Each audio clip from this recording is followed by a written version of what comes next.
اعوذ باللہ من الشیطان الرجیم بسم اللہ الرحمن الرحیم۔ سامعین و ناظرین، خواب کی تعبیر خود معلوم کریں کہ عنوان سے ہمارا یہ سلسلہ چلا آ رہا ہے۔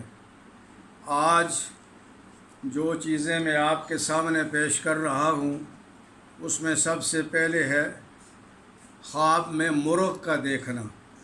نبی علیہ السلام نے فرمایا، مرغ میرا دوست ہے جو لوگوں کو نماز کی طرف بلاتا ہے۔ مرغ کو خواب میں دیکھنا، اس سے مراد لڑکے کی پیدائش بھی ہے، اور اس کے علاوہ مرغ دیکھنے والے کو اللہ پاک نیک کام کرنے کی توفیق نصیب فرمائیں گے۔ نمبر 2، خطبہ پڑھنا۔ اگر کوئی شخص ممبر پر خطبہ پڑھتا ہے خواب کے اندر تو یہ بزرگی اور عزت کی علامت ہے۔ ایک سبزی جسے ہم سلاد کے طور پر استعمال کرتے ہیں، کھیرا، اگر کوئی آدمی خواب میں کھیرا دیکھتا ہے تو یہ خوشی کی علامت ہے اور اس شخص کو اپنے دوست احباب سے فائدہ پہنچے گا۔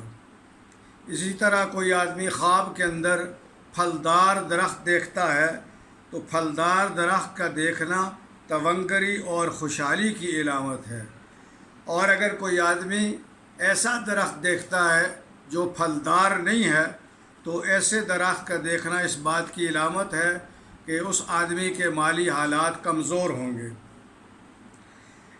درخت کی چونکہ بات آئی ہے تو اس میں ایک درخت ہے بانس کا درخت۔ بانس کا درخت جو ہے یہ اس بات کی علامت ہے کہ اس آدمی کو بادشاہ وقت تک رسائی حاصل ہوگی، اور اسی طریقے سے بانس کے درخت کا دیکھنا طاقتور آدمی، مرد میدان کا دیکھنا مراد ہے، اور بانس کے دیکھنے سے مراد عالم دین بھی لیا جا سکتا ہے۔